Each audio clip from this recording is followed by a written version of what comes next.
ಮಂಡ್ಯ ಜಿಲ್ಲೆ ನಾಗಮಂಗಲ ಪಟ್ಟಣದಲ್ಲಿ ನಿನ್ನೆ ರಾತ್ರಿ ಗಣಪತಿ ಮೂರ್ತಿ ವಿಸರ್ಜನಾ ವೇಳೆ ನಡೆದಂತಹ ಗಲಭೆಯಲ್ಲಿ ಇಡೀ ನಾಗಮಂಗಲ ಪಟ್ಟಣ ಒತ್ತಿ ಉರಿದಿರುವಂತದ್ದು. ಸಾಕಷ್ಟು ಅಂಗಡಿಗಳು ಸುಟ್ಟು ಕರಕಲಾಗಿದ್ರೆ ಬೈಕ್ಗಳೆಲ್ಲವೂ ಕೂಡ ಬೆಂಕಿಗೆ ಆಹುತಿಯಾಗಿದೆ. ನಾನಿವಾಗ ಒಂದು ಸ್ಥಳದಲ್ಲಿದ್ದೀನಿ. ದೃಶ್ಯದಲ್ಲಿ ಕೂಡ ನೋಡಬಹುದು, ಇದು ನಾಗಮಂಗಲ ಪಟ್ಟಣದ ಸಂತೆ ಬೀದಿ. ಈ ಒಂದು ಬೀದಿಯಲ್ಲಿ ಸಾಕಷ್ಟು ಅಂಗಡಿಗಳಿಗೆ ಬೆಂಕಿ ಹಚ್ಚುವಂತ ಕೆಲಸವನ್ನ ಕಿಡಿಗೇಡಿಗಳು ಮಾಡಿರುವಂತದ್ದು. ಜೊತೆಗೆ ಇಲ್ಲಿ ನಿಲ್ಲಿಸಿದಂತ ಬೈಕ್ಗಳಿಗೂ ಕೂಡ ಬೆಂಕಿ ಹಚ್ಚುವಂತ ಕೆಲಸವನ್ನು ಕೂಡ ಮಾಡಿದ್ದಾರೆ. ದೃಶ್ಯದಲ್ಲಿ ಕೂಡ ನೋಡಬಹುದು, ಈ ಒಂದು ಬೈಕ್ ಸಂಪೂರ್ಣವಾಗಿ ಸುಟ್ಟು ಕರಕಲಾಗಿರುವಂತದ್ದು. ಈ ಒಂದು ಸಂತೆ ಬೀದಿಯಲ್ಲಿ ಸುಮಾರು ಸಾಕಷ್ಟು ಸಣ್ಣ ಸಣ್ಣ ವ್ಯಾಪಾರಿಗಳು ಅಂಗಡಿಗಳನ್ನ ಇಟ್ಕೊಂಡು ವ್ಯಾಪಾರವನ್ನ ಮಾಡ್ತಾರೆ. ಆದ್ರೆ ನಿನ್ನೆ ರಾತ್ರಿ ಕಿಡಿಗೇಡಿಗಳು ಈ ಒಂದು ಅಂಗಡಿ ಮುಂಗಟ್ಟುಗಳಿಗೆ ಬೆಂಕಿ ಹಚ್ಚುವಂತ ಕೆಲಸವನ್ನ ಮಾಡಿದ್ದಾರೆ. ಹೀಗಾಗಿ 10ಕ್ಕೂ ಹೆಚ್ಚು ಅಂಗಡಿಗಳು ಸುಟ್ಟು ಕರಕಲಾಗಿರುವಂತದ್ದು. ಅಂಗಡಿಗಳಲ್ಲಿದ್ದಂತಹ ಎಲ್ಲಾ ವಸ್ತುಗಳೆಲ್ಲವೂ ಕೂಡ ಬೆಂಕಿಗೆ ಆಹುತವಾಗಿವೆ. ಬಹಳ ಪ್ರಮುಖವಾಗಿ ಪಾತ್ರೆ ಅಂಗಡಿ ಆಗಿರುವಂತದ್ದು, ಈ ಬ್ಯಾಂಗಲ್ಸ್ ಅಂಗಡಿಗಳಾಗಿರ್ಬೋದು, ಫುಟ್ವೇರ್ ಅಂಗಡಿಗಳಾಗಿರ್ಬೋದು, ಹೀಗೆ ಹಲವು ಅಂಗಡಿಗಳೆಲ್ಲವೂ ಕೂಡ ಬೆಂಕಿಗೆ ಆಹುತಿಯಾಗಿದ್ದಾವೆ. ದೃಶ್ಯದಲ್ಲಿ ನೋಡಿದ್ರೆ ಕೂಡ ಗೊತ್ತಾಗುತ್ತೆ, ಸಂಪೂರ್ಣವಾಗಿ ನಿನ್ನೆ ರಾತ್ರಿ ಎಲ್ಲಾ ಅಂಗಡಿಗಳು ಒತ್ತಿ ಉರಿದಿರುವಂತದ್ದು. ಗಣಪತಿ ಮೂರ್ತಿ ವಿಸರ್ಜನೆ ವೇಳೆ ಸಾಕಷ್ಟು ಗಲಭೆ ಉಂಟಾಯ್ತು. ಕಲ್ಲು ತೂರಾಟ ಮಾಡುವಂತ ಕೆಲಸವನ್ನು ಕೂಡ ಅನ್ಯಕೋಮಿನ ಯುವಕರು ಮಾಡಿದ್ರು. ಆ ನಂತರದಲ್ಲಿ ಸಂಪೂರ್ಣವಾಗಿ ನಾಗಮಂಗಲದಲ್ಲಿ ಉಗ್ಗಿನ ಪರಿಸ್ಥಿತಿ ಉಂಟಾಯ್ತು. ಕಂಡ ಕಡೆಗಳಲ್ಲಿ ಬೈಕ್ಗಳಿಗೆ ಬೆಂಕಿ ಹಚ್ಚುವಂತ ಕೆಲಸವನ್ನು ಕೂಡ ಮಾಡಿದ್ರು. ಈ ಒಂದು ಸಂತೆ ಬೀದಿಯಲ್ಲೇ ಸುಮಾರು 10ಕ್ಕೂ ಹೆಚ್ಚು ಬೈಕ್ಗಳಿಗೆ ಬೆಂಕಿಯನ್ನ ಹಚ್ಚಿದ್ದಾರೆ. ಹೀಗಾಗಿ ಬೈಕ್ಗಳೆಲ್ಲವೂ ಕೂಡ ಸಂಪೂರ್ಣವಾಗಿ ಸುಟ್ಟು ಕರಕಲಾಗಿದ್ದಾವೆ. ದೃಶ್ಯದಲ್ಲಿ ಕೂಡ ನೋಡ್ತಾ ಇದ್ದೀರಾ, ಸಾಕಷ್ಟು ಬೈಕ್ಗಳು ಕೂಡ ಈಗಾಗಲೇ ಸಂಪೂರ್ಣವಾಗಿ ಸುಟ್ಟು ಹೋಗಿರುವಂತದ್ದು.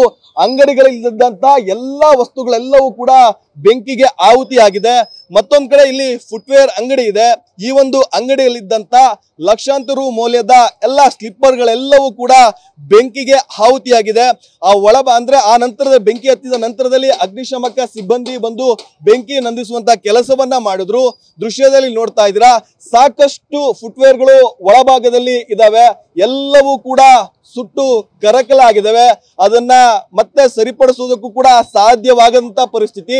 ಜೊತೆಗೆ ಇಲ್ಲಿ ಬೆಂಕಿ ಹತ್ತಿ ಉರಿದಿದ್ದರಿಂದ ಮೇಲ್ಭಾಗದಲ್ಲಿ ಮನೆಗೂ ಕೂಡ ಬೆಂಕಿ ಆವರಿಸಿರುವಂತದ್ದು. ಮೇಲ್ಭಾಗ ಸಂಪೂರ್ಣವಾಗಿ ಸುಟ್ಟು ಕರಕಲಾಗಿದೆ. ಮೇಲ್ಭಾಗದಲ್ಲೂ ಕೂಡ ಸಾಕಷ್ಟು ಜನ ವಾಸ ಇದ್ರು. ಆದ್ರೆ ಕಿಡಿಗೇಡಿಗಳು ಬೆಂಕಿ ಹಚ್ಚಿದ್ರಿಂದ ಸಂಪೂರ್ಣವಾಗಿ ಈ ಒಂದು ಅಂಗಡಿ ಒತ್ತಿ ಉರಿದಿರುವಂತದ್ದು. ಈ ಒಂದು ಏರಿಯಾದಲ್ಲಿ ಸಾಕಷ್ಟು ಅಂಗಡಿಗಳಿದಾವೆ, ಅಂಗಡಿಗಳೆಲ್ಲವೂ ಕೂಡ ಒತ್ತಿ ಉರಿದಿವೆ. ನಾನು ಸಾಕಷ್ಟು ಇಲ್ಲಿ ತೋರಿಸ್ತೀನಿ. ದೃಶ್ಯದಲ್ಲಿ ಕೆಲವೊಂದಿಷ್ಟು ಅಂಗಡಿಗಳನ್ನ ಜಖಂ ಮಾಡುವಂತ ಕೆಲಸವನ್ನು ಕೂಡ ಮಾಡಿದ್ದಾರೆ. ಸಾಕಷ್ಟು ಕಲ್ಲುಗಳು ಕೂಡ ತೂರಾಟ ಆಗಿರುವಂತದ್ದು. ದೃಶ್ಯದಲ್ಲಿ ಕೂಡ ನೀವು ನೋಡಬಹುದು, ಇಲ್ಲಿ ATR ಡ್ರೈ ಫ್ರೂಟ್ ಅಂಗಡಿ ಕೂಡ ಇದೆ. ಆ ಅಂಗಡಿಯ ಮುಂಭಾಗ ಸಂಪೂರ್ಣವಾಗಿ ಜಖಂ ಆಗಿದೆ. ಆ ಮುಂಭಾಗದಲ್ಲಿಯೇ ದೊಡ್ಡದಾದಂತ ಸೈಜ್ ಕಲ್ಲುಗಳು ಕೂಡ ಇದಾವೆ. ಈ ಒಂದು ಸೈಜ್ ಕಲ್ಲುಗಳನ್ನ ತೆಗೆದು ಈ ಒಂದು ಶೆಟ್ಟರ್ಗೂ ಕೂಡ ಎಸೆಯುವಂತ ಕೆಲಸವನ್ನ ಮಾಡಿದ್ದಾರೆ. ಹೀಗಾಗಿ ಈ ಒಂದು ಅಂಗಡಿಯ ಮುಂಭಾಗ ಸಂಪೂರ್ಣವಾಗಿ ಜಖಂ ಆಗಿರುವಂತದ್ದು. ನಿನ್ನೆ ಹತ್ತಿದಂತ ಒಂದೇ ಒಂದು ವಿಚಾರದಿಂದ ಸಂಪೂರ್ಣವಾಗಿ ನಾಗಮಂಗಲ ಪಟ್ಟಣ ಒತ್ತು ಉರಿದಿದೆ. ಇಲ್ಲಿ ಸಾಕಷ್ಟು ಜನ ಅವರ ಕಡೆಯವರ ಅಂಗಡಿಯ ಮಾಲೀಕರುಗಳೆಲ್ಲರೂ ಕೂಡ ಇದ್ದಾರೆ. ಅವ್ರನ್ನು ಕೂಡ ನಾನು ಮಾತಾಡಿಸ್ತೀನಿ. ಏನಾಯ್ತು ನಿನ್ನೆ ಆಕ್ಚುಲಿ ಅಂತ? ಸರ್, ನಾವು 8 ಗಂಟೆಗೆಲ್ಲ ಮನೆಗೆ ಹೊಂಟೋದ. ನಾವು ಇತ್ಲಕ್ ಬರಕ್ಕೆ ಆಗ್ಲಿಲ್ಲ. ಇಲ್ಲಿ ಪೊಲೀಸ್ಗಳು ಗಲಾಟೆಗಳು ಕಲ್ತುರಾಟಗಳು ನಡೀತಾ ಇದ್ವು. ನಾವು ಬರೀ ನಿಂತ್ಕೊಂಡು ಮುಖ ಪ್ರೇಕ್ಷವಾಗಿ ನೋಡ್ಕೊತಾ ನಿಂತ್ಕೊಂಡು ಅಷ್ಟೇ. ನಾವು ಏನು ಮಾಡಕ್ ಆಗ್ಲಿಲ್ಲ. ನಮ್ಮಿಲ್ಲಿ ಪಕ್ಕ ಇವ್ರವ್ರ ಸ್ವಾಮಿ ಅಂತ ಅಡವಪ್ಪರ್ ಮೊಮ್ಮಗ ಅವರು, ಆಮೇಲೆ ನಾವು ಅಂಗಡಿ ಬಾಡಿಗೆ ಕೊಟ್ಟಿದ್ದೀವಿ ಗೀತಿ ಅಂತ, ಅವ್ರಿಗೆ ಹೇಳಿದ್ವು. ಅವ್ರು ಬಂದು ಒಂಚೂರು ಇದು ಮಾಡಿದ್ರು ಅಷ್ಟೇ. ಇದು ಎಲ್ಲ ಪೂರ್ತಿ 3 ಅಂಗಡಿನೂ ಹೊಂಟೋಗೋದು. ಇಲ್ಲಿ ನೀವು ನೋಡಿದ ಸಂತೆ ಬೀದಿಯಲ್ಲಿ ಎಷ್ಟು ಅಂಗಡಿಗಳಿಗೆ ಬೆಂಕಿ ಹಾಕಿದ್ದಾರೆ, ಯಾವೆಲ್ಲ ಅಂಗಡಿಗಳು ಬೆಂಕಿಗೆ ಆಹುತಿಯಾಗಿದೆ, ಬೈಕ್ಗಳೆಲ್ಲ ಸುಟ್ಟು ಹೋಗಿದಾವೆ ಅಂತ? ಒಂದ್ 4-5 ಬೈಕ್ ಸುಟ್ಟೋಗವೆ ಸರ್.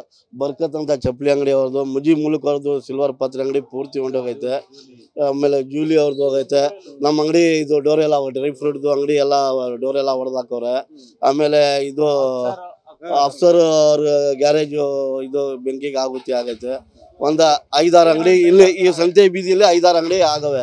ಇಂತ ಪರಿಸ್ಥಿತಿ ನಿರ್ಮಾಣಕ್ಕೆ ಏನ್ ಸರ್ ಕಾರಣ ಏನಂತ? ಅದು ಕೋಮು ದಳ್ಳಾಳಿ ಸರ್, ವಿಷ ಬೀಜ ಬಿತ್ತೋದು ಅಷ್ಟೇ. ಅವರು ಏನಪ್ಪ, ನಾವು ಮಸೀದಿ ಐತೆ ಅಲ್ಲಿ ಹೋಗೋದು, ಅವ್ರು ಅಜಾ ಮಾಡ್ತಾರೆ, ನಮಾಜಿ ಮಾಡ್ತಾರೆ. ಇವರು ಗಣಪತಿ ಮಾಡ್ತಾರೆ ಜೈ ಶ್ರೀರಾಮ ಅನ್ಕೊಳ್ಳಿ ಬಿಡಿ. ಇದು ಎಲ್ಲ ಅವ್ರಿಗೂ ಧರ್ಮಕ್ಕೆ ಹಾಕೈತೆ, ನಮಗೂ ಧರ್ಮಕ್ಕೆ ಹಾಕೈತೆ, ಮಾಡ್ಕೊಳ್ಳಿ. ಇದು ಈ ಕಡೆ 4 ಜನ, ಈ ಕಡೆ 4 ಜನ ಏನು ಜವಾಬ್ದಾರಿ ಬೇಕು ವೇಸ್ಟ್ ಜನ ಇರ್ತಾರಲ್ಲ ಅವ್ರು ಮಾಡ್ತಾರೆ. ಎಲ್ಲಾರ ತಲೆ ತಗೊಂಬಂದ್ ಮಾಡ್ತಾರೆ. ಒಂದು ಆರೋಪ ಏನ್ ಮಾಡ್ತಿದ್ದಾರೆ ಅಂದ್ರೆ ಸರ್, ಗಣಪತಿ ವಿಸರ್ಜನೆ ಮಾಡಕ್ ಹೋಗ್ತಿದ್ದಂತ ಸಂದರ್ಭದಲ್ಲಿ ಏಕಾಏಕಿ ಕಲ್ಲು ತೂರಾಟ ಮಾಡಿದ್ರು, ಹೀಗಾಗಿ ಈ ರೀತಿ ಬೆಂಕಿ ಹಚ್ಕೊಳಕ್ ಕಾರಣ ಆಯ್ತು ಅಂತಾರೆ. ಅದೇ ಸರ್ ಹೇಳ್ತಾರ, ಬೇಜವಾಬ್ದಾರಿ ಇದು ವೇಸ್ಟ್ ಜನ ಇರ್ತಾರಲ್ಲ ಅವರೇ ಮಾಡೋದು. ಜವಾಬ್ದಾರಿ ಜನ ಯಾರು ಮಾಡಕ್ ಹೋಗಲ್ಲ. ಇವರು ಅಷ್ಟೇ, ಅವರು ಅಷ್ಟೇ, 4 ಜನ ಇರ್ತಾರೆ. ಇದು ಈ ತರ ಮಾಡ್ಲೇಬೇಕು ಅಂತ ಇರ್ತಾರ, ಅವ್ರು ಮಾಡ್ತಾರೆ ಅಷ್ಟೇ. ಈ ಜವಾಬ್ದಾರಿ ಅಂತಾರೆ ಮಾಡಲ್ಲ. ಎಲ್ಲಾರ ತಲೆ ಮೇಲೆ ತಂದು ಮಡಗೋದು ಅಷ್ಟೇ. ಇದು ಯಾವಾಗಾದ್ರೂ ಈ ಘಟನೆ ಆಗಿತ್ತಾ ನಾಗಮಂಗಲ ಪಟ್ಟಣದ? ಮಕ್ಕಳು ಇದ್ದಾಗ 87ರಲ್ಲಿ ಆಗಿತ್ತು ಸರ್. ನಮ್ಗೆ ಅಷ್ಟೊಂದು ಜ್ಞಾಪಕ ಇಲ್ಲ. 2005ರಲ್ಲಿ ಮಾರಮ್ಮನ ಗಲಾಟೆ ಆಯ್ತು, ಇಷ್ಟೊಂದು ಜೋರಾಗಿ ಆಗಿರ್ಲಿಲ್ಲ. 5ರಲ್ಲಿ ಆಗಿತ್ತು ಮಾರಮ್ಮನ ಗಲಾಟೆ, ಇಷ್ಟೊಂದು ಜೋರಾಗಿ ಆಗಿರ್ಲಿಲ್ಲ. ಇದು ಬಹಳ ಸಖತ್ತಾಗಿ ಆಗೈತು ಸರ್. ಒಂದು ಉದ್ದೇಶಪೂರ್ವಕವಾಗಿ ಮಾಡಿದ್ದಾರೆ, ಪೆಟ್ರೋಲ್ ಬಾಂಬ್ಗಳನ್ನೆಲ್ಲ ಹಾಕಿದ್ದಾರೆ ಅನ್ನೋಂಥದ್ದು ಕೂಡ ಹೇಳ್ತಾ ಇದ್ದಾರೆ. ಎಲ್ಲ ಮಾಡೋರು ಸರ್, ನಮ್ಗೆ ಏನು ನೋಡೋಕೆ ಆಗಲಿಲ್ಲ. ಇವ್ರಿಗೆ ನಮ್ಮ ಗೀತೆಯವ್ರಿಗೆ ಫೋನ್ ಮಾಡ್ಕೊಂಡೇ ಇರೋದು ನಾನು. ಹೆಣ್ಗಂಡಿಯಿಂದಲೂ ನಮ್ಮ ಮನೆ ಆಚೆ ಬರಲಿಲ್ಲ. ನಮ್ಮ ಟಾಕೀಸ್ ಐತಲ್ಲ ಅಲ್ಲೇ ನಿಂತ್ಕೊಂಡು ನೋಡ್ತಾ ಇದ್ದಿದ್ದು ಅಷ್ಟೇ. ಅಲ್ಲಿಂದ ನಾವು ಮುಂದ್ಗಡೆ ಬಂದೇ ಇಲ್ಲ.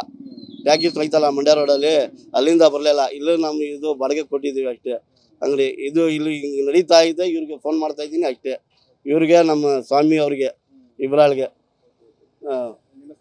ಜಮೀರ್ ಪಾಷಾ ಅಂತ. ಇದು ಇಲ್ಲಿನ ಜಮೀರ್ ಪಾಷಾ ಅಂತ ಈ ಒಂದು ಫ್ರೂಟ್ಸ್ ಅಂಗಡಿ ಏನಿದೆ ಅದನ್ನ ಮಾಲೀಕರು ಹೇಳ್ತಾ ಇರುವಂತದ್ದು ನಾವು ನೋಡ್ತಾ ಇದ್ವಿ. ಕೆಲವೊಂದಿಷ್ಟು ಜನ ಇಲ್ಲಿ ಕೋಮು ಬೀಜವನ್ನ ಬಿತ್ತುವಂತ ಕೆಲಸವನ್ನ ಮಾಡ್ತಾರೆ. ಹೀಗಾಗಿ ನಾವು ಸಂಕಷ್ಟವನ್ನ, ಸಾಕಷ್ಟು ಸಮಸ್ಯೆಯನ್ನು ಕೂಡ ಎದುರಿಸ್ತಾ ಇದೀವಿ. ನಾವು ಚಿಕ್ಕವರಿದ್ದಾಗ ಈ ರೀತಿಯ ಘಟನೆಯನ್ನು ನೋಡಿದ್ವಿ.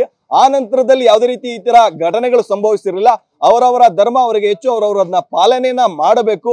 ಆದ್ರೆ ಈ ರೀತಿ ವಿಷ ಬೀಜಗಳನ್ನ ಬಿತ್ತುವಂತ ಕೆಲಸವನ್ನ ಕೆಲವೊಂದಿಷ್ಟು ಮಂದಿ ಮಾಡಿದ್ದಾರೆ ಅನ್ನೋಂಥದ್ದು ಕೂಡ TV9 ಜೊತೆ ಹಂಚಿಕೊಂಡಿರುವಂತದ್ದು. ಕ್ಯಾಮ್ರಾ ಪರ್ಸನ್ ಗುರುರಾಜ್ ಜೊತೆ ಪ್ರಶಾಂತ್, TV9 ಮಂಡ್ಯ.